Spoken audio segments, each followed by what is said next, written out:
chasing corporate plays. We'll groove through it all in funky ways. So join us now, let's find our way.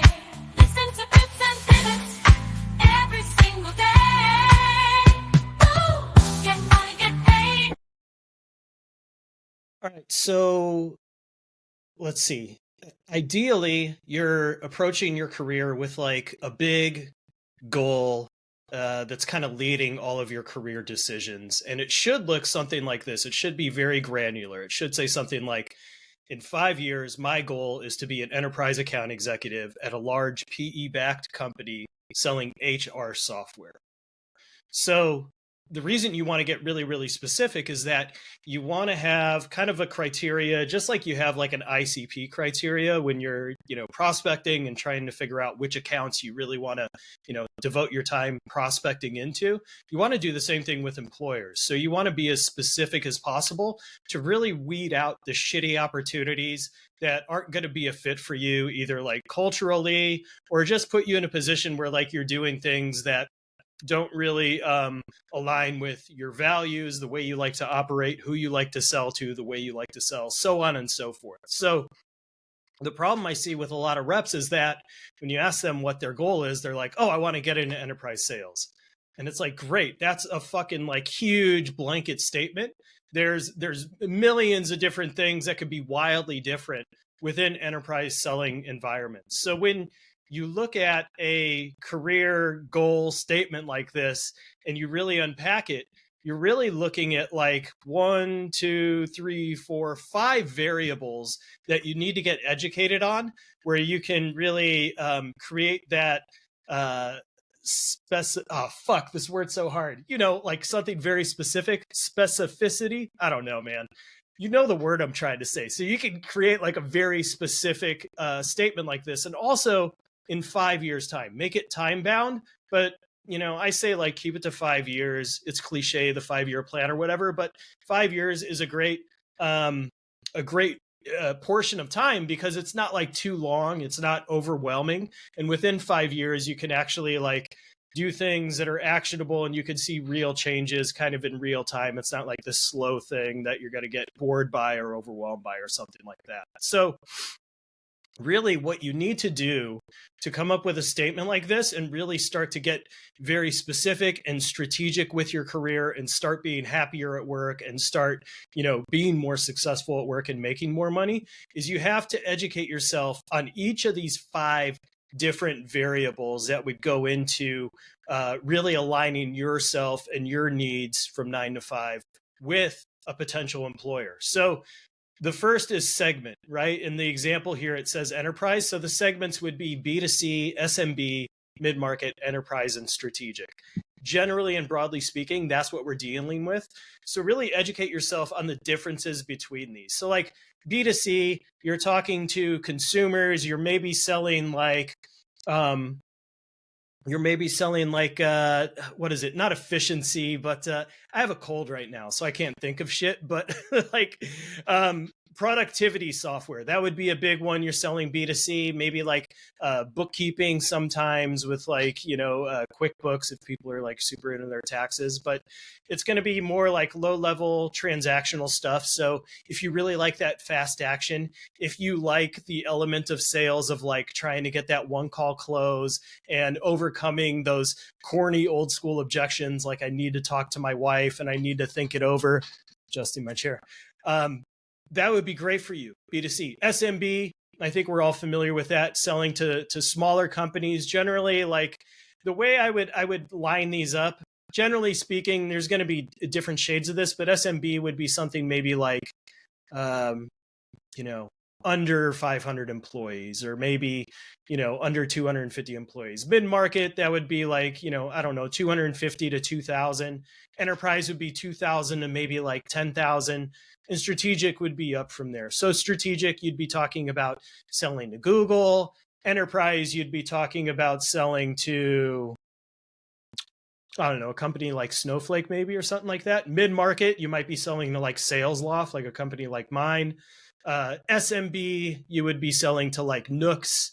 I always just think of like sales tech, things like that. So think about it like what segment do you want to sell to? And so as you go up, obviously the sales process you're going to be running is going to become more complex, more sophisticated. There's going to be more stakeholders involved, and you're going to have a longer sales cycle. So if you're into that, if you're into like a 1.5 year, 2 year, 3 year sales cycle and managing like a couple dozen different people on both sides and really being a quarterback, try to get in strategic sales. If you're like me, if you're impatient, if it's like, I need that fast action, like 30 to 90 days, and I only really want to deal with like a handful of people, maybe a half dozen max, you'd be looking at like smaller mid-market, larger SMB, that type of deal.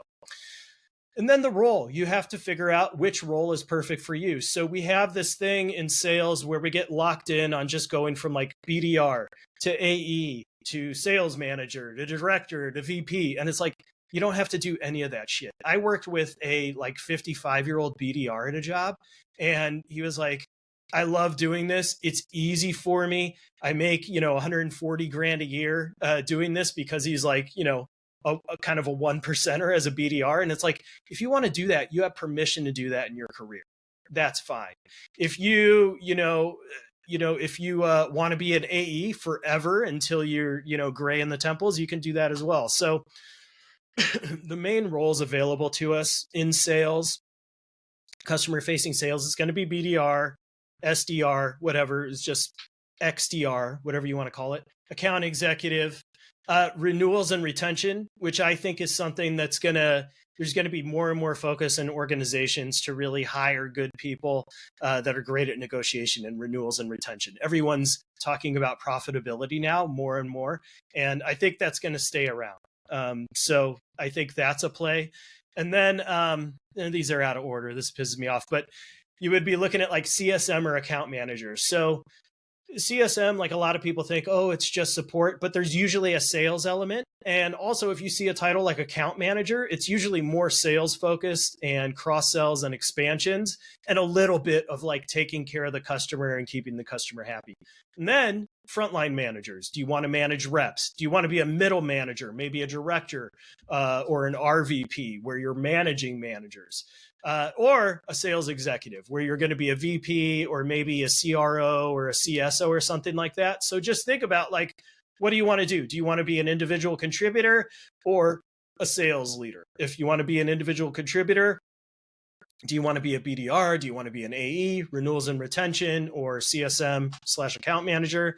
If you want to get into management, do you want to be just managing reps? Do you love coaching reps? Do you want to just float there? You can. If you want to be a middle manager, if you want to manage managers, or do you want to be an executive where you're really like steering a business?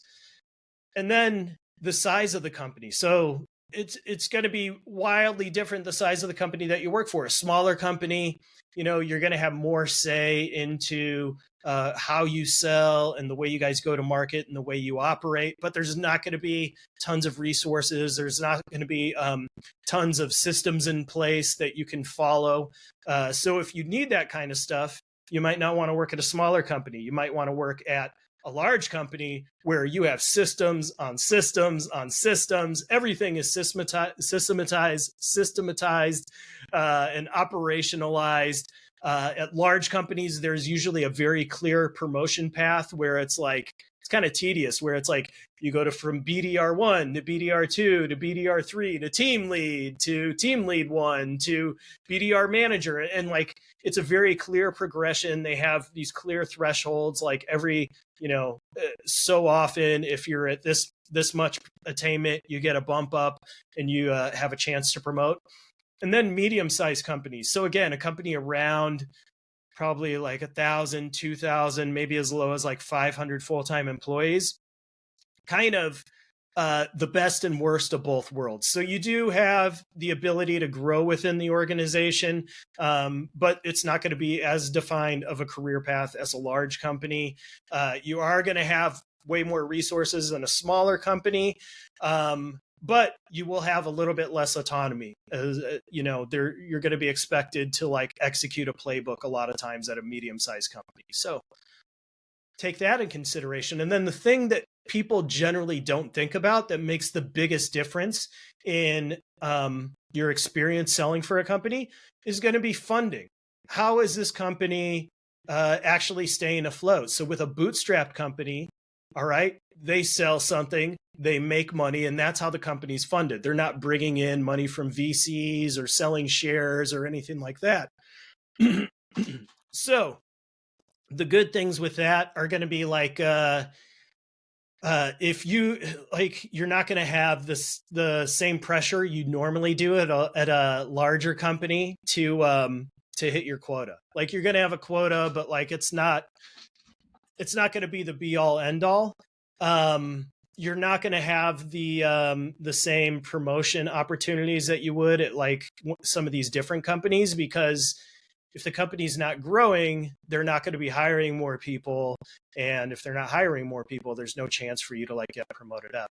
But, you know, you take the good with the bad. A publicly traded company, okay, you are going to have some pressure to perform and hit your number, but like you're going to have a playbook that you're following. You're going to have, you know, processes that you follow. So if you don't necessarily like a whole lot of autonomy and having to like be inventive and invent stuff, and you just want to plug into something, a publicly traded company would be good. A publicly traded company, you're going to have resources, you're going to have the promotion path. VC backed company, they just want to grow. They don't give a fuck how they grow. So you're going to have opportunities to promote into a higher role, but it might not work out. It is a gamble. It's basically a casino. VCs are throwing money at companies. They're betting on them. The companies are taking that money and just trying to grow as much as possible and as fast as time as possible. But like at a VC backed company, a lot of times like you're not going to have any brand recognition if it's like a newer startup. You will have that with a publicly traded company typically. So there's good and bad with that. So take that in consideration. And it might not work out. Like I think a lot of us have been through the situation where you're working for a company, it's VC backed, they're just trying to grow and grow and grow, and they're just burning up cash. And then if something happens like a recession, like COVID, like something unexpected, or like a competitor just raises way more money and just blows them out of the water all of a sudden, you know, it's like with very little or no notice at all, you're going to have to like mail in your laptop and look for another job, and maybe only get like a month's severance because they don't really have a lot of money. Interesting one. Public equity backed companies. So PE firms, what they do is they look for companies that are like, they have been VC backed, right? Or they have been bootstrapped, and they just like kind of, maybe they dipped down and they leveled off a little bit. It might have the narrative around them like they're a little bit in trouble, even if they're not.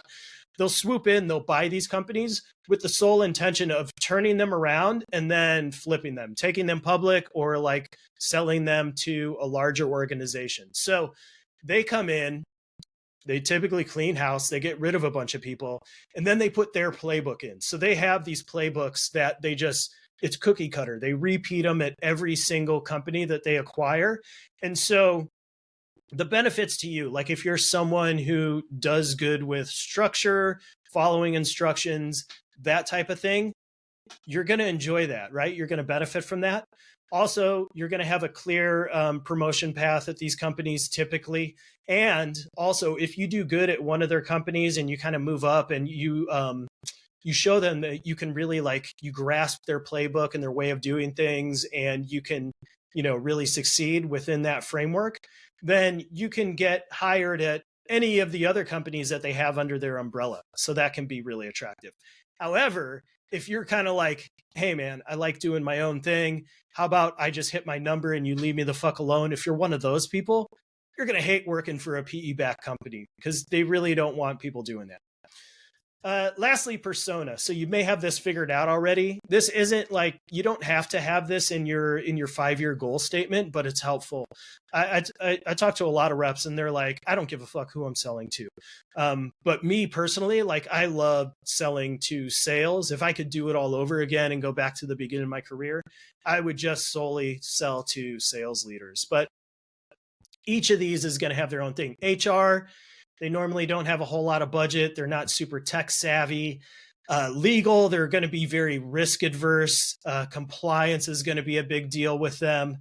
IT security, kind of the same thing. Also, like I've had to sell to them, and like not like a super fun group of people in my experience. I always default to humor, and maybe it doesn't play as well with that group. And also, like if they don't, in my experience, they really don't like being cold call. So I don't know. Some people are going to tell me I'm wrong. They're going to be like, I cold call, CISOs, and I have great success. Good on them. I could never figure it out. B2C, you're going to be talking to a person just like you, selling some kind of tech or software. So you're going to have those objections like, I need to talk to my wife. I need to wait till payday, stuff like that. It's going to be faster action again. Marketing, they're the worst people in the world. They're like, and I kid, I love marketing. I love anyone involved in the revenue cycle. But I'll tell you this, marketing tech is usually pretty sophisticated in my experience, like surprisingly sophisticated in comparison to sales tech. And also marketing people, super, super metrics driven. So you have to be very data minded when you're speaking to them. So if you have an inclination towards that, this might be a great fit for you.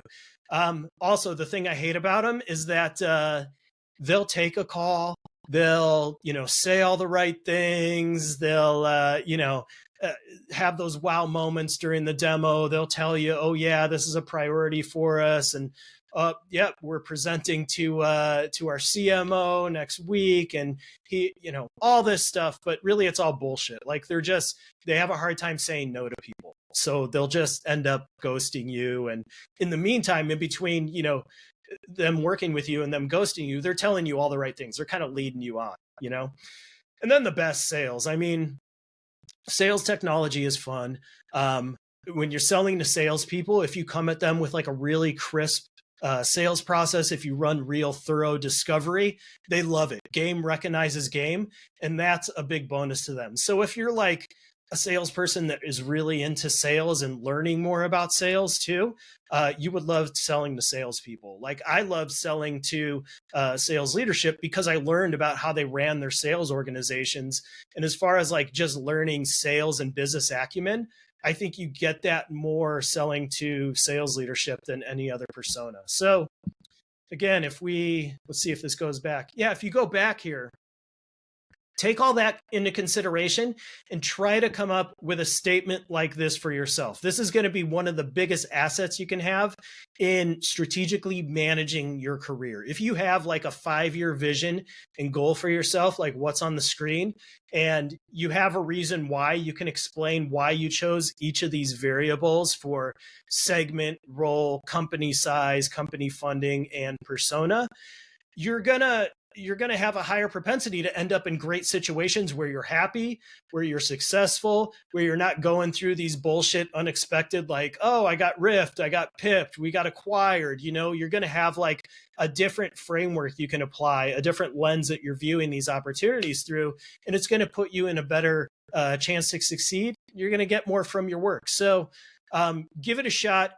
If you need help, of course, and this is a very mild sales pitch, but the course I developed, it takes you through all this and then some. So it's like what I just presented on steroids, deeper, and then actually like putting this plan into motion, actioning on it, and bringing it to fruition. So you can always do that. But like, subscribe. Let me know what you think in the comments. Thank you.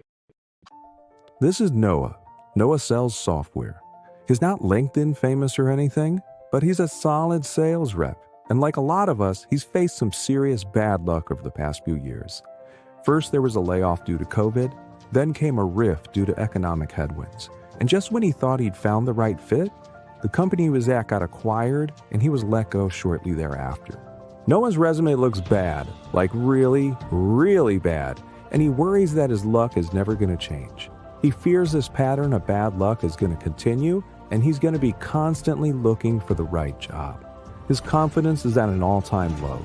In his weakest moments, he wonders if maybe sales just isn't for him. It's not just about finding the next role, it's about finding stability and overcoming the perception that he's a job hopper and unreliable.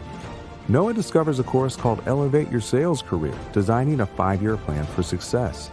It promises to arm him with insights, knowledge, and frameworks to determine exactly what he needs to do to change his luck and turn his career around. After taking the course, Noah steps back into the job market with confidence and a reliable plan for a stable, successful future in sales.